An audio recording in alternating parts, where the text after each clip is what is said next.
Don't move. The lot you already know. You're listening to the Forfeit Fatherhood Podcast. We're having conversations with dope dads covering the 4 pillars of fatherhood. We call it the Fit Fatherhood Formula. That's right. These dads are setting the pace in business and fatherhood. This show isn't only about the outside success. We're getting down to who you are. Gentlemen, it's time to get fit. And now, let's get into the show.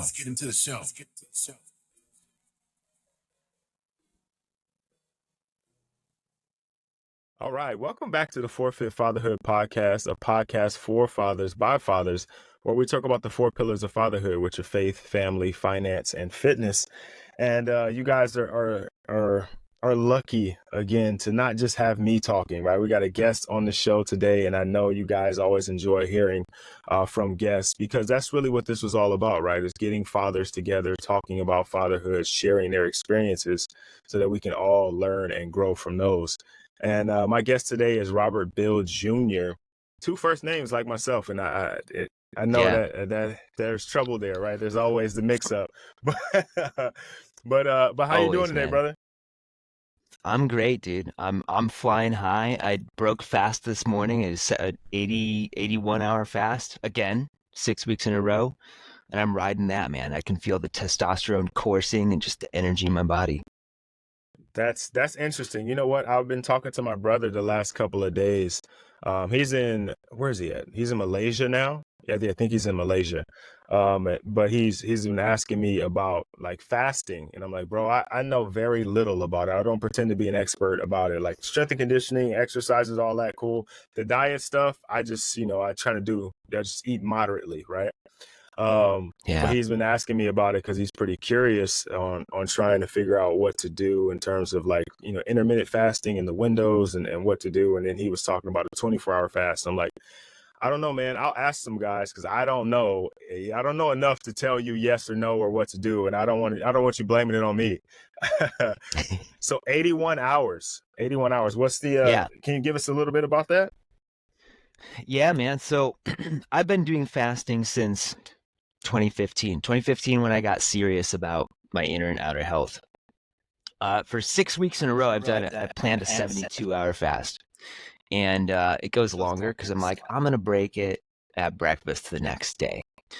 I initially began doing it, one, just to see that I could do it for health benefits, to give my digestive system time to rest, time to repair. We forget that we evolved out in nature, so we'd go through times of feast and famine. That's really what we're built for, not continuous eating. So it leads to a lot of inflammation.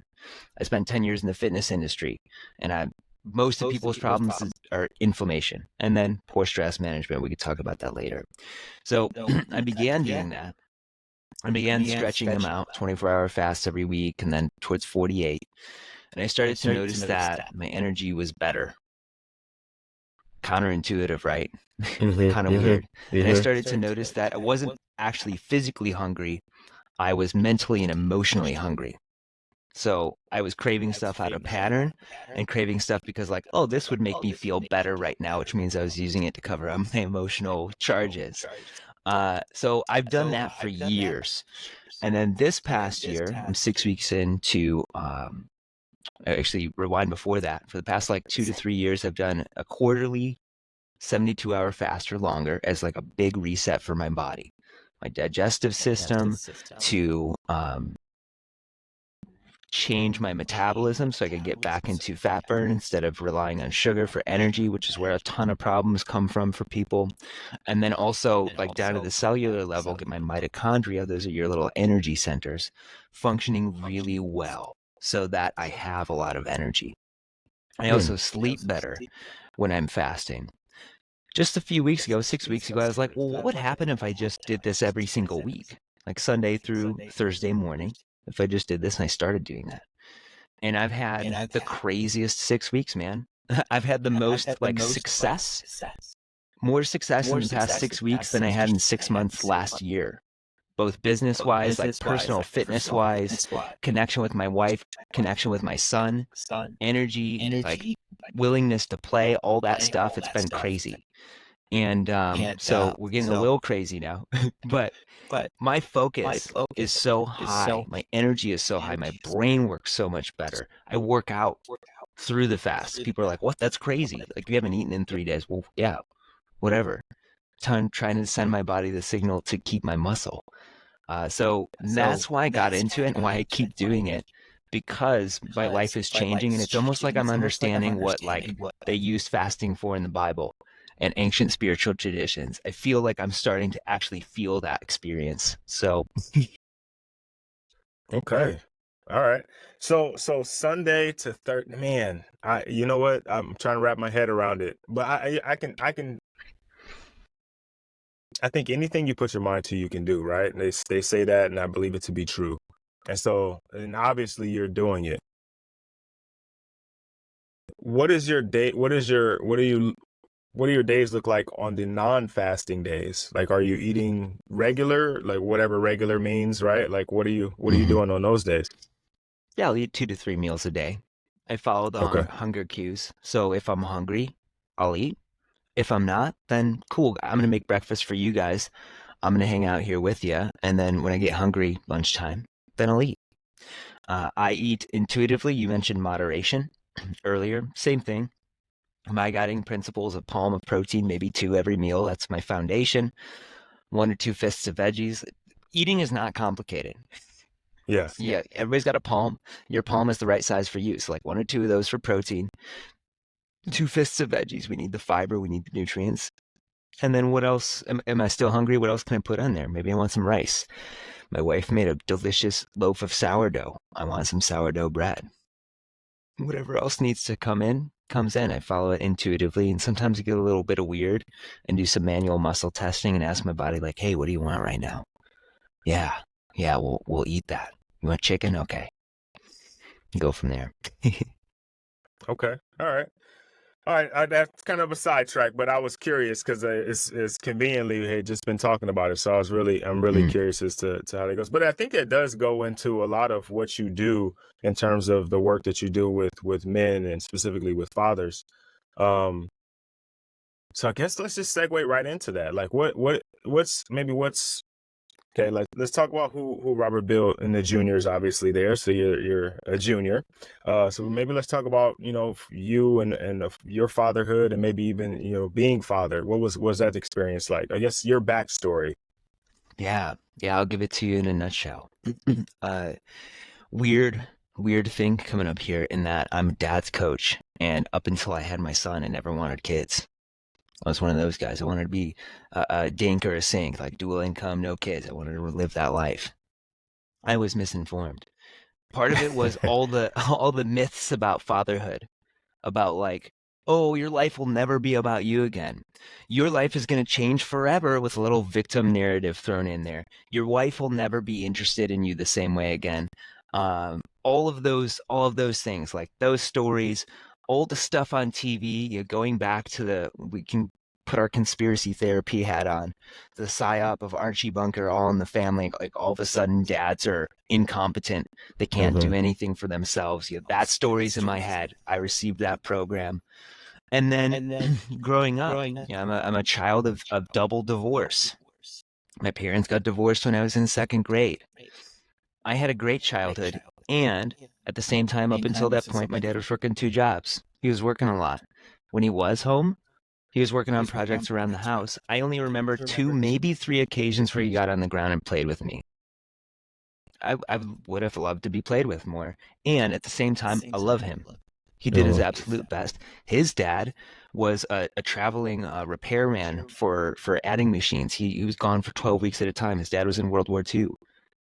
He grew up in a house, the same thing. Like, he's doing the best that he can. His dad died when he was 18, so he had to start working to feed the 5 kids in the house and take care of mom. Crazy, right? Like, we have to know this about our parents. So I had that.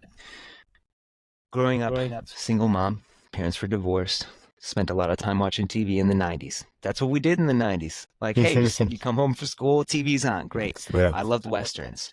I loved Clint Eastwood. I loved Blondie and the Good, the Bad, and the Ugly. He was this like hardcore stoic hero. He didn't feel anything. He just got the job done and moved on. So I was like, stoic hero, cool. I don't need to feel anything as a boy, as a man. I just need to like work hard, grit, get the job done. My mom got remarried when I was in 5th grade. Had my stepdad. And my stepdad was a business owner. That was really cool. Ran his own HVAC business, worked really hard all the time. I get the program of hard work again. Would wind down with TV and alcohol in the evenings. And relatively soon after they got married, I started to hear them fighting physically when they thought I was asleep. That's now conditioned into my nervous system too. Interesting. This is a man making peace with him. I love him for the example and what he's given me, and I forgive him. This is a man who had an abusive father, who stabbed him in the arm with a fork for having his elbows on the table, who watched his mom commit suicide in front of him. We have to acknowledge these things in our parents before we say, you know, I don't like you. We have to be like, no, I love you. I forgive you. So I have this example too. They get divorced. I go to college, I work my butt off, get out of college, start the personal training industry, and now I run the patterns. I start going all in at work. I work 60-hour weeks. I meet this girl, meet her. I get recruited for management where I'm at because they see, hey, this guy works really hard. He doesn't say anything. Emotional suppression, hello. And I end up in management. I'm on the path to run my own training department and my own club. I'm making good money. I buy a car that's outside of my range because I want to keep up with my coworkers who are driving BMWs and Audis. I buy my wife a $12,000 engagement ring that I can't afford. Well, I'm living the American dream here and working my ass off until one day I'm driving to take her to a baseball game and I feel something I'm pretty familiar with it. I do a lot of CrossFit workouts. I'm fit AF. I'm ripped, but I feel like I'm sprinting, but I'm just driving in my car. This is interesting. I'm on the verge of panic, driving to take my wife to a date. And that was when I woke up and I was like, oh, this life that I'm living is clearly not working. This is a major check engine light. It's like the check engine light on my inner vehicle is flashing and the car is shaking. It's my body telling me, it's the pain doctor knocking on the door saying, or the pain teacher saying, hey, wake up. I'm here to collect your debts. It was that moment that woke me up to the programs that I was running. I was running the programs of the fathers in my life. Work hard. And when you're tired, don't tell anybody. We'll just tape over the emotional gauges. And what I was doing was I was taking excessive amounts of caffeine to keep going. I was ending every night with alcohol. My wife and I would pass out on the couch together. And even though we were living the dream, working hard, I was making 70K, early 20s, like that was really cool. We were making money. Even though we were doing that, we were living the dream. We were more distant and disconnected than ever. And digging ourselves a mound of debt in the process because we were living so unconsciously. Externally, look successful. I've got a title. I've got a fancy car. Got a job. Got a fiance with a custom-made engagement ring. We had a beach wedding. All this stuff. But internally, I was a mess. Excessively high blood pressure, anxiety, panic, porn addiction 3 times a day. Sometimes driving home, I just turn it on so I can have something to like make me feel better. Working out, excessively hard workouts, another coping strategy. Workaholism, all of this stuff, and more disconnected from my wife than ever. I am in no way to be of service to my wife and in no way to be of service to any little children that are about to come around the corner. And that's when I was like, oh, I need to get it together. And that's what led me to start implementing changes in my life. So I was in the fitness industry. I heard about meditation, breathwork, Wim Hof, all that stuff. Started to go down that route. Started to experience changes. People started to come up to me and be like, wow, you've changed so much. Can you teach me? And I was like, well, let me do more study. Started studying at a yoga temple to teach people. People used to come up to me through this process, this transformation, as I started doing meditation, breathwork, cold therapy, and say, can I just stand around you?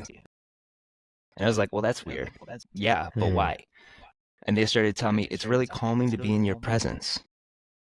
I was like, well, that's really strange. But yeah, you can stand around me. What was happening is through these practices, what I was doing is I was emitting what's a more coherent, synchronous field via my heart. Your heart emits electromagnetic field. It's called a biological oscillator in science that extends 3 feet around your body. It's how your nervous system communicates with someone else. It's how you can walk into a room and look at somebody and be like, I like that guy, fuck that guy. Because your nervous system picks up on what's going on inside of them. It's also what your kids and your wife pick up on that's unspoken. I was emitting a safe field, and people were like, I just want to be around you. I was like, that's interesting. So I started to get into the science of it more, and I started to apply my fitness background, sets, repetitions, training for a particular result into these habits, and started to develop a system to actually train more calm, to overcome anxiety, panic, to overcome these deeply ingrained coping patterns, to induce patience, presence, and to use these things to deeply connect. COVID happened, quit the fitness industry, the corporate fitness industry, started working on my own, and men started to come to me and were like, hey, Rob, I want your help. And then my son arrived. And that is where we are right now, man. I entered fatherhood with all of these tools and all of these skills. And when my wife stood at the back fence, like 10 feet from me right now, a cold spring day, in between sets of barbell walking lunges, huffing and puffing, sun's peeking through the clouds, warming my skin, and she says, I'm pregnant. I felt nothing at first because we joked about it every other day. That was our relationship.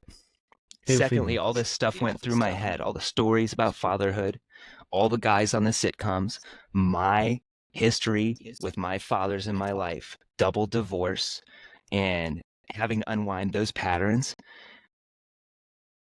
And I was like, you know what? Fuck those stories. I'm going to create my own. I read this book called Man vs. Baby that Ashton Kutcher reviewed. He's like, it's the greatest book ever. And I get it was comedy, but it was just this giant victim narrative of like, your life's going to change forever. All the things that I told you already. There's going to be poo on everything. You're never going to be able to have free time again. And then I was like, well, okay, well, why is that a bad thing? Like, you get to deeply connect with this little human. And this is a peak experience that's going to be gone so quickly. So, well, I'm going to choose to look at this as an opportunity. Yeah. An opportunity to have a really deep connection with my son. And so then I took these practices into fatherhood and had a completely different experience than everything I saw on TV, everything I was reading in the books, everything I was reading online, all the dad joke sites about how like frustrating fatherhood is. Yeah, it's challenging. Fatherhood is the most challenging thing you'll ever do. It's the most challenging athletic event of your life, physically, mentally, emotionally, and spiritually. But it's not hard. I don't like a life of hardship. I don't want that life. Halo fans, I want to play on Legendary. So I take these practices, right? I take these practices into fatherhood, breath, meditation, my emotional management practices that I picked up, and I get to embody that and like give that to my kids. How cool is that? And then I was like, well, why don't I share this with more dads? And that's what got me here. You know what? There's a lot there to unpack for sure. But just in the tail end there, you said something that I think was really, really cool, and I haven't heard it said that way before, where you talked about fatherhood being like an athletic event. And I think a lot of us, in some regard, somewhere along the line, not everybody, but a good majority of fathers played a sport. Even if it was recreationally, you've gone to the gym and you've messed around and threw a ball up and said Kobe. Like at some point you've played or you've competed at some level, and making that connection and saying is the athletic event, that really resonated with me because I feel that way. There is the emotional aspect, and there's the physical aspect, and there's all the things that you have to think about along the game or whatever the athletic event is, and all these different compromising situations you have to be in, and the amount of preparation that you have to put in. And I've never looked at it or thought about it that way, but it makes so much sense. Mm-hmm. So So you seem like you have such a wealth of knowledge and all of these different things. I don't know where to go next, man. It's like you talked about so many different things. Um, let's start with this because I can hear you breathing. Let's start with breath work because that's something that Mhm. I picked up because my wife's a therapist and she's kind of into all of the mental health aspects of yoga and breath work and all these things. And so I practice not super often. I will admit that I don't meditate as often as during the pandemic. I had a lot of time and I really kind of got a little further into it, but I don't as much now. But I can attest to breath work giving me the space to have clarity of thought, to respond instead of react in situations of stress. And and maybe you can speak to that and how, us as fathers can maybe take some of that um and apply it properly or apply it at all, I guess. Yeah. Yeah, it comes down to what we were just talking about is that this is the most important. This is your Super Bowl, dads. This is your Super Bowl. Like you get to show up. You're watching some other dude playing on TV. Your kids are looking at you as that player who's in the Super Bowl. This is your Super Bowl. So let's train for it. Breathwork is it's indispensable for us as fathers. We talk about outer strength training. We see like guys in the gym eating well. All that stuff is cool. I spent 10 years in the fitness industry, trained hundreds of clients. I was most frustrated with my male clients because they would, even when they were like, they're the most fired up, they'd show up, they'd train really hard, they'd have the best programs possible, and they'd fall off because they didn't know how to manage their stress. Breathwork gives you direct access to what's happening in your nervous system. There's a reason why all spiritual traditions begin and are built around breath, spirit, animating life force. To inspire is to breathe in. Oh, that's interesting. To expire is to breathe out. And if you start to work with your breath, you start to notice, you pay attention to it, that your breath is intimately linked to every state that you experience, physical, mental, and emotional. Notice, even while you're sitting here, like, how am I breathing right now? Notice how you breathe when you're feeling happy. Notice how you breathe when you're feeling anxious and you're like, it's payday. I don't know if I'm going to have enough for the groceries. It's a weird economy right now. Notice that. Notice how you're breathing when somebody says something beautiful to you when your wife is like, hey, I love you. Thank you for showing up for us. And notice how you're breathing when somebody says something that like really, really like pokes into your wounds. Notice how you breathe when somebody says something insulting to you or like you see the politician on TV that irritates you. Notice how you're breathing when you're playing sports. There's a signature breathing to that. Versus when you're highly relaxed and you're just sitting out looking at the trees. There's a different breathing pattern. Notice how you breathe when you throw a ball. That's different. Notice how you breathe when you're having the absolute best sex of your life. All of these things have different breathing states. And if you pay attention, then you start to realize, oh, if I just change my breath, I can induce that state at will. That's interesting. My kid just dropped some peanut butter and jelly on the floor. I wonder if I could change the way that I'm breathing because I'm breathing like I'm sprinting right now because I'm feeling angry. Or am I feeling angry because I'm breathing that way? That's interesting. And what you start to realize, or the power you start to unlock, is that you can influence states and even conditions in your body that we've been lied to and told that are outside of our control, that we have to take medications or go see a doctor for.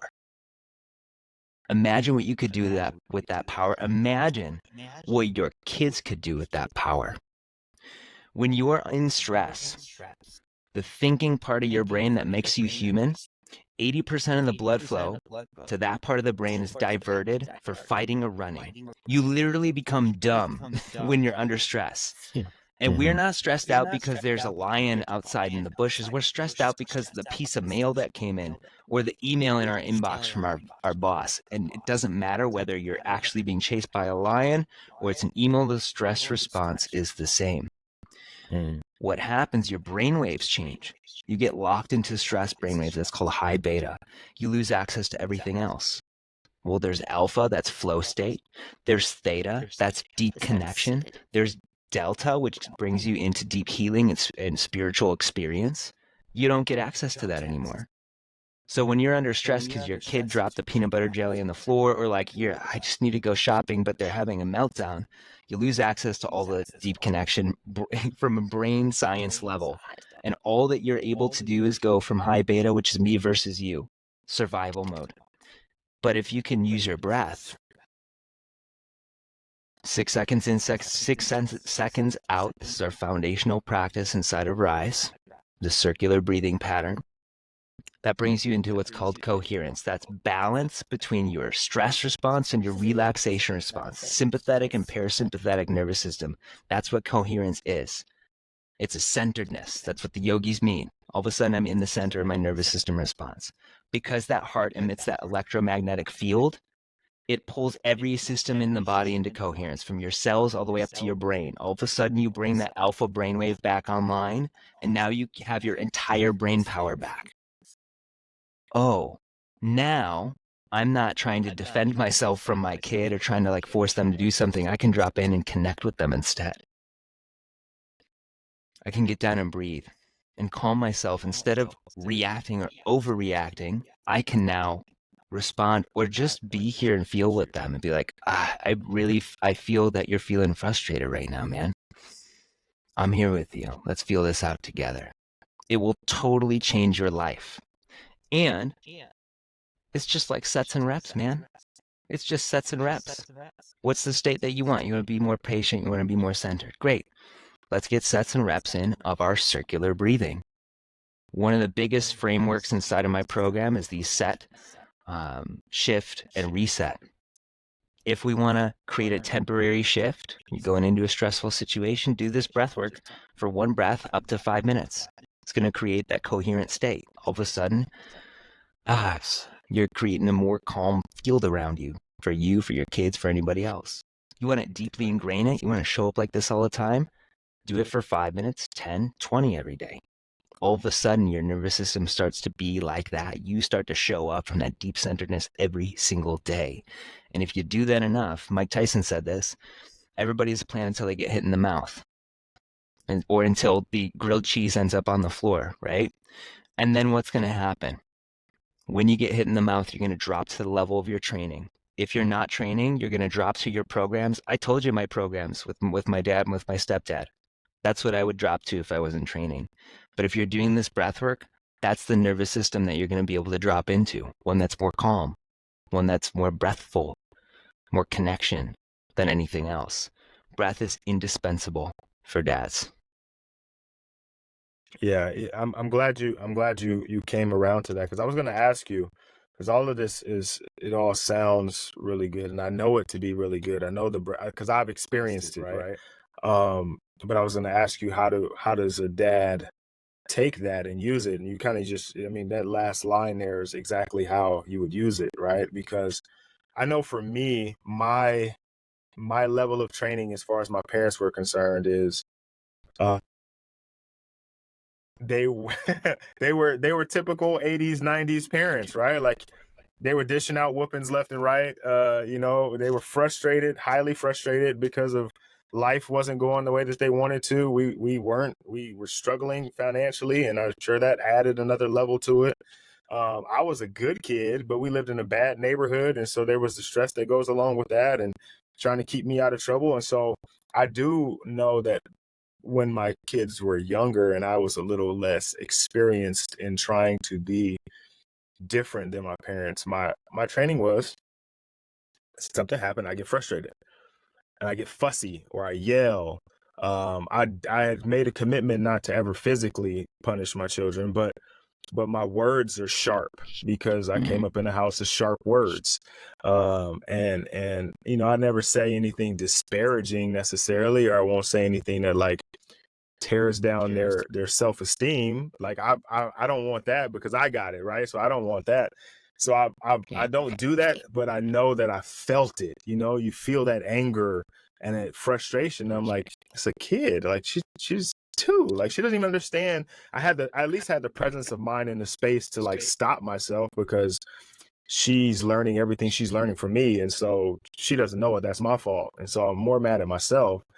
Um, but if I'm a dad that's a little bit longer into this thing, and I'm trying to figure out how, okay, so you say breath work works, how do I use it? And you actually just gave us an example of how we would do that.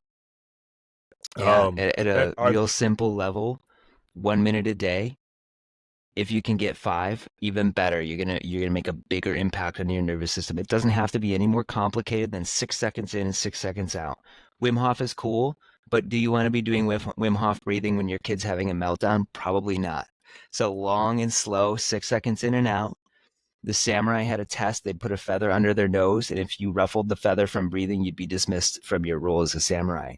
So it's not a hard breath. It's the most gentle breath that you can take while still fully filling up completely over that 6 minutes, 5 minutes a day. So simple. If you don't have time, do it for 60 seconds. You will change your nervous system, your life, and you're going to change the nervous systems of your kids and give them that kind of agency as well. Okay. Okay. You've mentioned it a couple of times, and just because I'm curious, what is Wim Hof? What is that specifically? Yeah, it's we'll just keep it simple. It's deep breathing, full Okay. inhales and exhales, moderate tempo, in and out through any hole. Just a big, that's the breath. Okay. It's an awesome breathwork technique. You're going to get a lot of sensation out of it, but it's not effective when your kids are having a meltdown, or Yeah. when you're having a challenging conversation with your wife, or you're trying to relax in traffic. So we want something that's going to help induce that centeredness first. And then if you really want to have like a cool experience, sensational experience, then you can do the Wim Hof style stuff. Yeah, I can imagine that also bring, like, if we're in terms of like me and my wife are having some kind of interaction, and I just start breathing like that, it might not push the conversation in direction I want to. Yeah. So um okay. All right. All right. I just was curious. I didn't want to, and maybe it was just me, right? Like, I'm the only one that didn't know what it was, so I'm gonna put it on myself, but just in case anybody else didn't know. You mentioned a couple of other things that you do, and I'm going to ask you about Rise too, because you mentioned that as well. But you mentioned cold therapy. I know we see it a lot now. And if you're following me, and maybe you follow some of the other guys that I follow in the fatherhood space, you see the cold therapy and cold plunging, and it's becoming a big thing, right? Um, what are some of the benefits, or why are we cold? Why are we cold tubbing? Why are we doing cold therapy? What's the reasoning there? There's a ton of benefits to cold therapy, from fat metabolism to changing the types of fat that you have in the body, uh, all kinds of hormonal benefits as well. One of my favorite things about it is that it's a wonderful vehicle for training these things that we're talking about: centeredness, deep calm, in the midst of a very highly intense stressor. Because I don't enjoy, well, I do enjoy getting in the ice, but I don't like getting in it initially. It's cold, man. I don't want to be there. So it's a massive stressor on your body. Your body's really trying to get you back to homeostasis, to heat you up. And two, once you're in there, and then you can drop into these breathing techniques, all of a sudden you're practicing centering yourself under stress. So you're Mm, getting like an amplification of the benefit because of that. You're also giving your body a major stressor intentionally. And then when you encounter that piece of mail that comes in, or that phone call, that voicemail that just popped up, and you trace the number back, and it's like some lawyer's office, well, that's not going to stress you out as much because you're practicing actually immersing yourself in a physical stressor. What it also does is that it upregulates the parasympathetic nervous system. That's the recovery and relaxation side. So just by doing ice bathing consistently, you're going to be more calm because of the impact it's going to have on your nervous system. Two, you're going to be more calm because now you've practiced this breath work in a highly stressful situation. And three, you've practiced a very under underutilized or just unavailable skill to most people nowadays, which is mental override, which is doing something difficult even when you don't want to. If you can get into an ice bath, you can do absolutely anything. It's one of the reasons why I like doing it first thing in the morning, because if I can do that, anything else challenging in the rest of the day, I can do because I just sat in an ice, like literal ice tub that I had to chop through for 2, 5, 10 minutes. And now I feel great. Okay. Okay. I can see that. I mean, definitely what it sounded like to me, and just putting a sports frame on it, is like practicing at game speed, right? Because you're and I've cold tubbed, obviously as an athlete. I had to do it injury wise or post practices, post games for recovery, and I've done it as an adult just because um, the getting into it, no matter how many times you've done it, those first, or I should say, the last 5 seconds before you get in is like, is where you've overcome like probably the most internal stress you might have ever had. It's like, because you know you're going to get in, but everything in you says don't do it. And you still say, I'm going to do it anyway. And then you get in and it's like, oh, that first like kiss of cold is brutal. But then there's like there's a, I don't even know how to explain it. Somewhere in there, I don't know the exact moment, and maybe you can because you do it every day.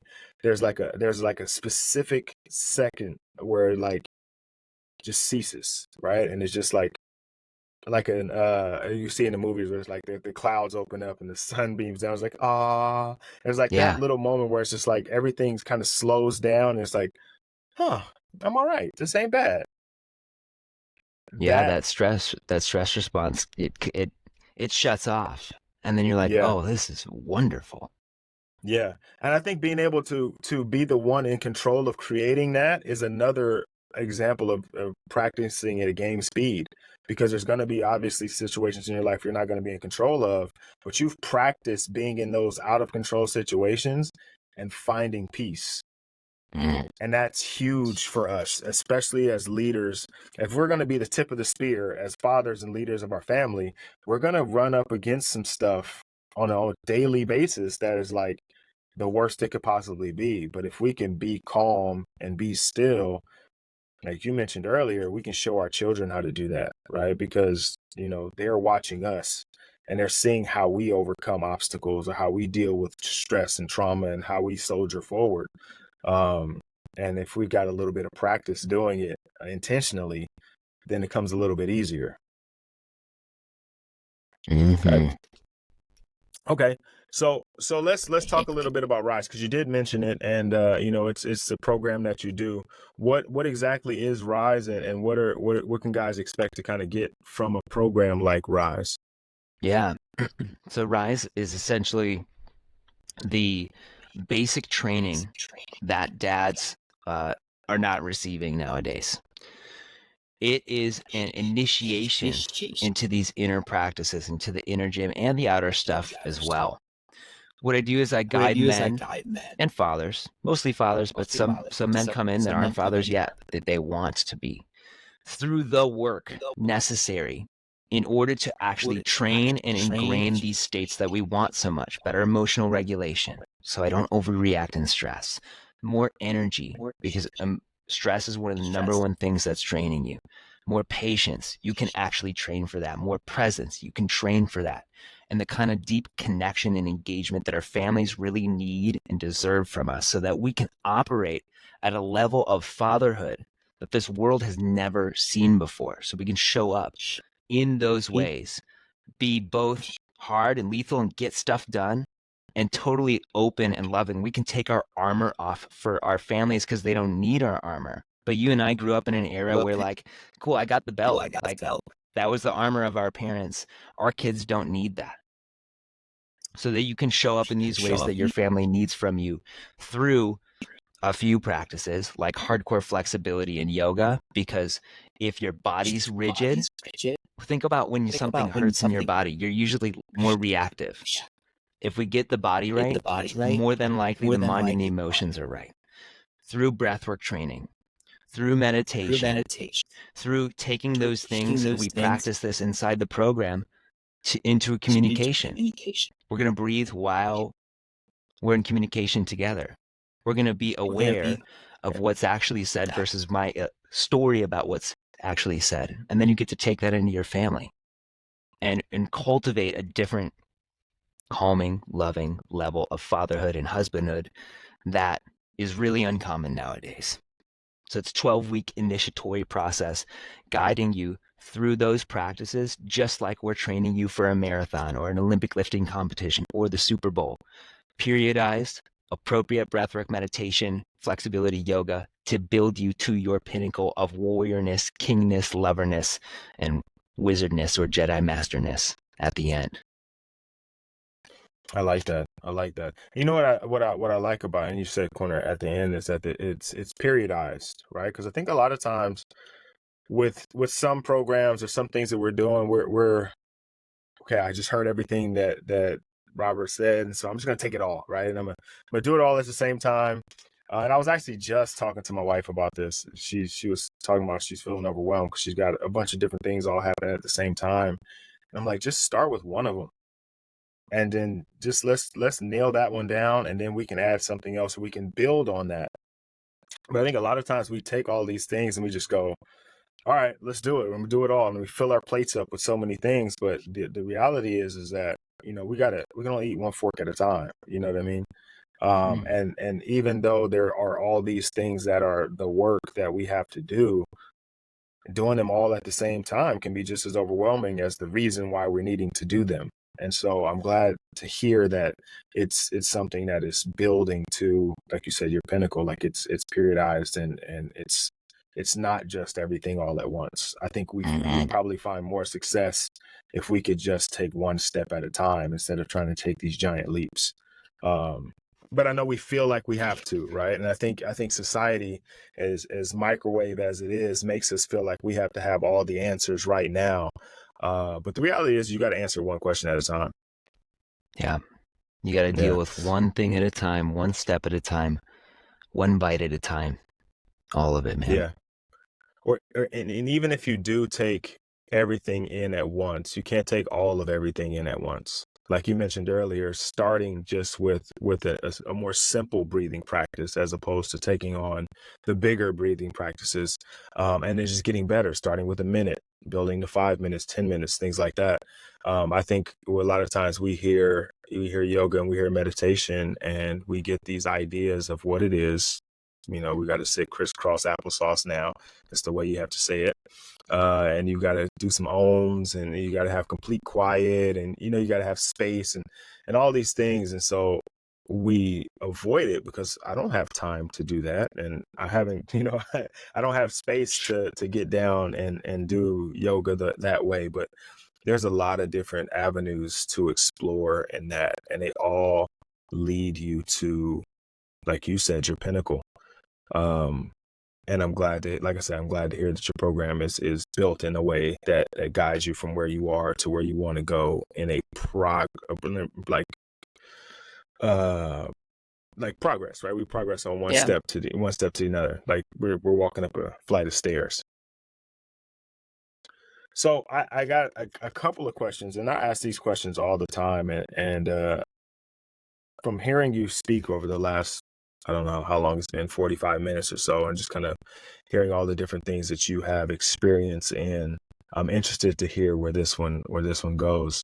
It's a fatherhood podcast, and obviously we talked about a lot of different things, but because it's the fatherhood podcast, we got to talk about fatherhood. And so my question to you is with all that you said and all that you do, what does fatherhood mean to you? To me,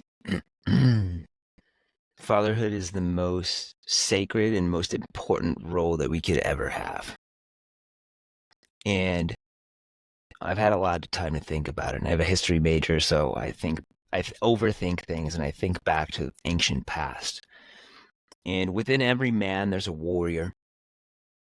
There's a wise man. There's a lover, most of us are disconnected from. And there's a king. And those four roles together, and you have to master those roles. And mastery is not perfection. It's continuous development. continuously getting better. Those four roles together make the father. The father is the defender. He will shoulder the load and carry the family. That's the warrior. He will endure anything for them. The lover clarifies our cause. What is it that I desire to create and experience more than anything else in my life? For myself, for the world, men that I serve, and for my family. That's the lover.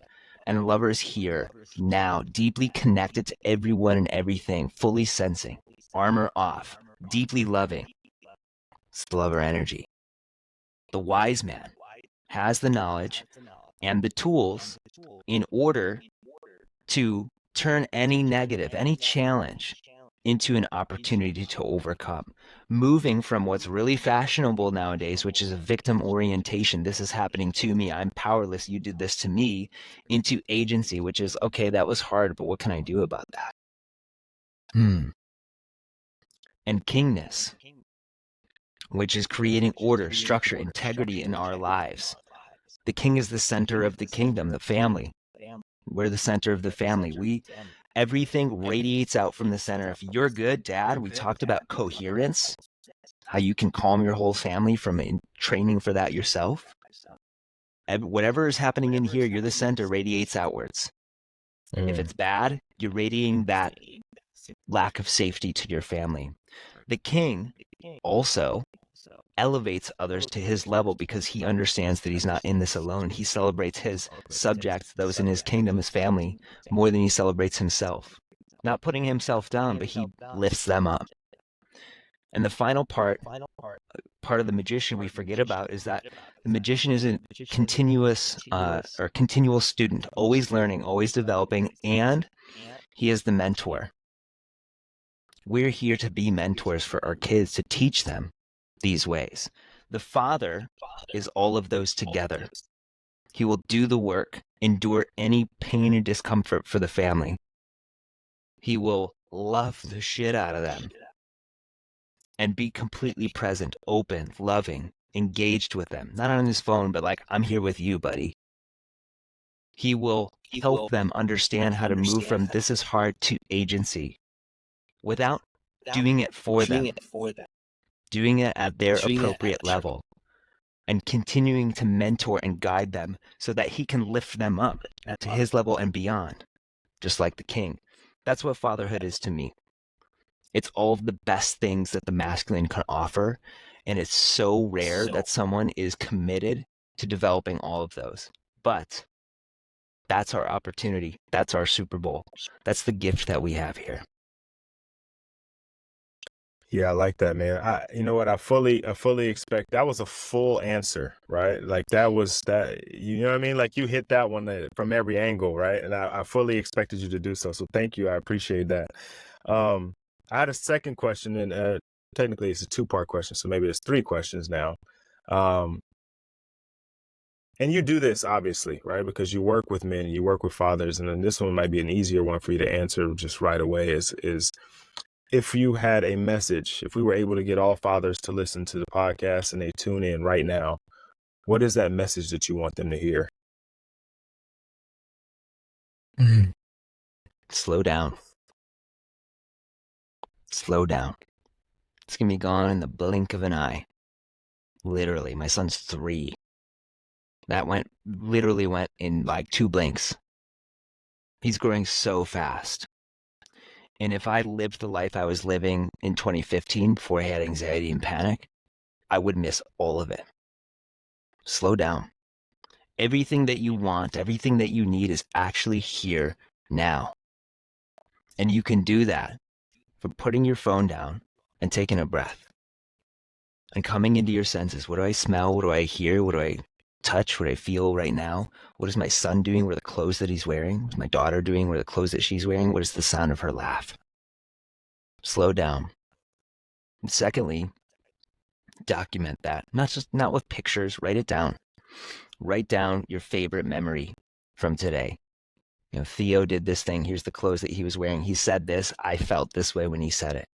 You can go back and read that later, and then you can come right back into that state, ingrain it, and have these deep memories rather than getting to 10 or 18 years from now and realizing like I missed so much, either because I was working, I was distracted, or I was watching TV.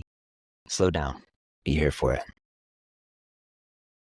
It's really good, man. That's really good. I think that's something that we far too often overlook because we're caught up in the busyness of it, right? Like we just get busy and we miss moments, and even when the moments we're present for, we don't sit down and write them down. I definitely don't, right?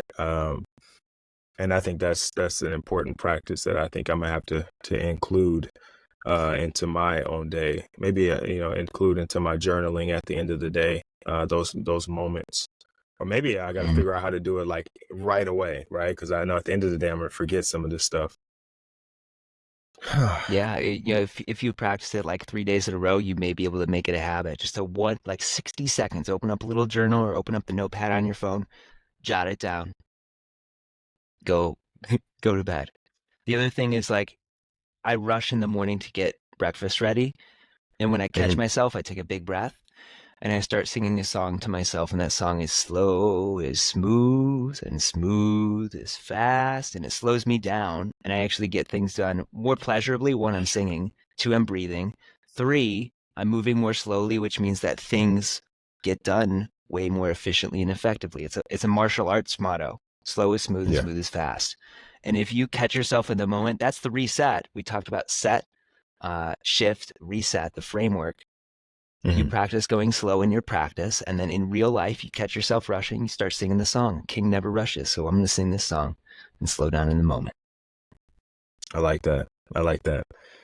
Okay, now let's do this. If we were able to get your children to listen to the podcast, what was the message that you want them to hear? In our kids, we have the opportunity to heal ourselves. What I would tell my son, what I tell my daughter, the same thing that I would go back and tell the 3-year-old, 5-year-old, 10-year-old version of myself. One, that's that you're more than enough, man.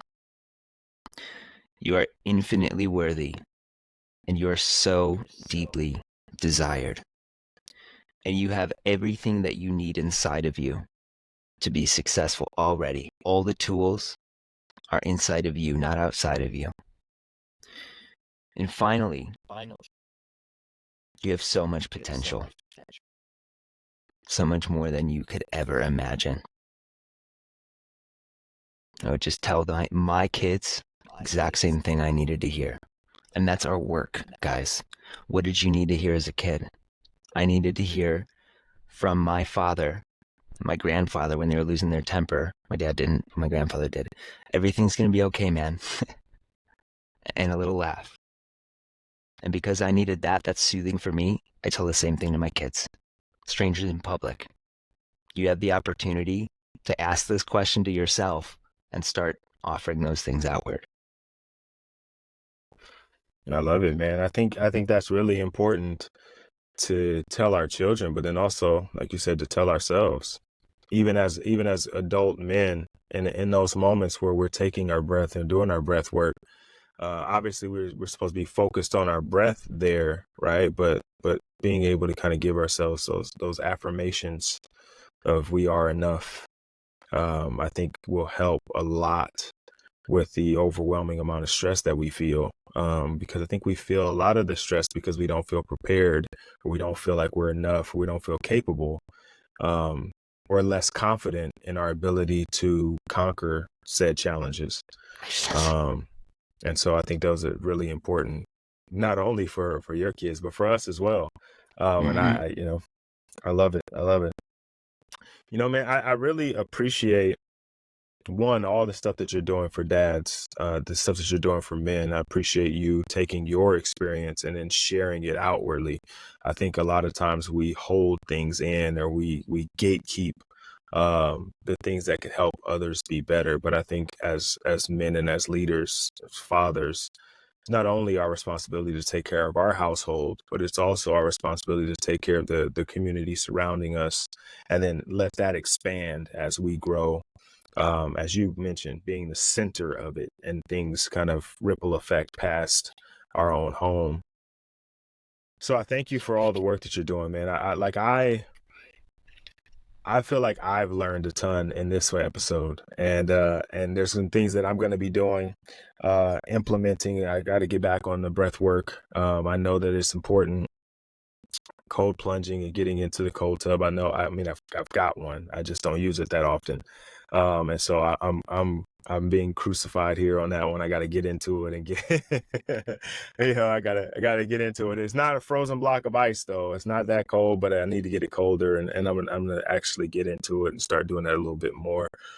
But I think there's a lot here for the listeners to grasp, and I'm sure they have questions that they want to ask. And so if they're wanting to reach out to you to get more information, to learn about the Rise program, or even just to follow you and some of the things you got going on, what's the best way for them to do that? Best way to get a hold of me is on Instagram, The Uncommon Dad. That's it. Just shoot me a DM. If you got a bigger question than that, I do free calls. Just go to my links in there and just book a call with me. Like, let's hop on a call and we do triage. We'll sort out what's going on in your life and lay a path to you moving forward and becoming not an average dad, not a better dad, but an absolutely uncommon one. A samurai of fatherhood that has all these tools to center himself and be that father, that king, that warrior, that magician, that lover for his family. Uncommon Dad on Instagram. You can also go to uncommondads.com. I'm building that out now. That's another opportunity for you. All right.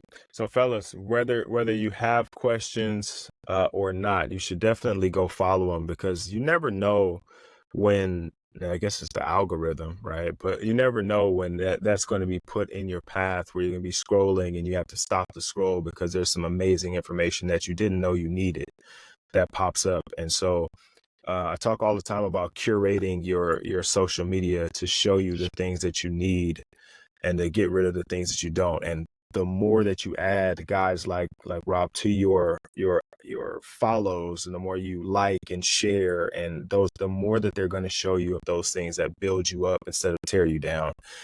So make sure you're following them on Instagram, and make sure you just shoot them a DM and say, hey, thanks, man. I appreciate you hopping on the podcast. It was some great information, and continue to attack the mission, brother.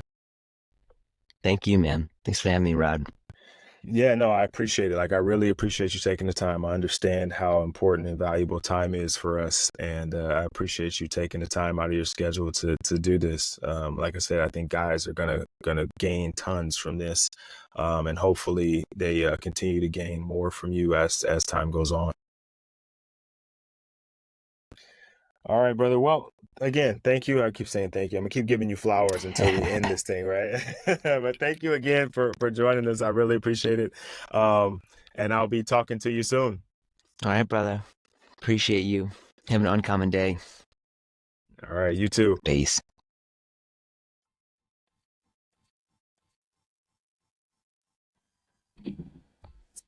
You just tuned into another episode of the Forfeit Fatherhood podcast. Thank you once again for listening. If you haven't already, go ahead and follow me at You Can Call Me Coach on Instagram. Also follow the podcast at Forfeit Fatherhood, the number 4 and the letter U on You Can Call Me Coach. Go ahead and flip over to the next episode, man. I know you love this one, so you'll probably love the next one. Excited for you guys to hear it.